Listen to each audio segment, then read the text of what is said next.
Hi, Dr. Milky back with another foot message for you. Of course, here with my foot model. I want to talk about the second toe. The second toe is the toe that I see the most trouble with. There's so many different reasons why the second toe can become a problem. It has the same anatomy as the other toes, and yet it has to carry a heavy load because it is next to the big toe. And sometimes the big toe just doesn't function the way it's supposed to.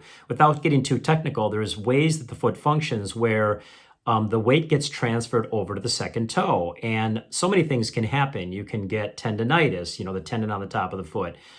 You can get pain inside the joint. It can happen on the bottom of the foot. Well, people come in and say, I'm having pain down here, and it feels like there's something down here. And there is something like swelling can develop down there and pressure on the tendons and on the joint and on the lining around the joint. Nerves can become a problem in the toe. So the yellow things that you see here are nerves. And you could literally have pain that's up in the ankle or a problem, a pinched nerve up in the ankle that can cause pain in one of the toes. And the second toe is certainly one of those toes.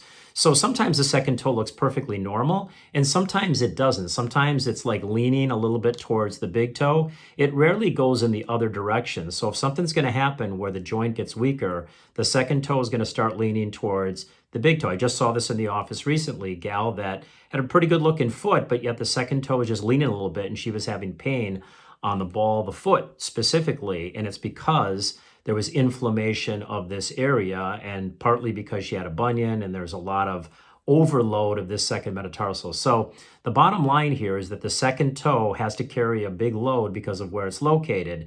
And if there's pain in the second toe, even though the toe might look perfectly normal, there's always a reason for it. We'll get to the bottom of it, whether it's an x-ray or maybe sometimes even an MRI to determine the exact cause. But you don't want to keep living with that, because that second toe eventually can become deformed, drift over, and I've seen it cross over the big toe. So like any foot condition, I say this a million times, don't let it linger for months. Otherwise, it's going to become a much more serious situation. Thanks for watching. Pass it on. We'll see you next time.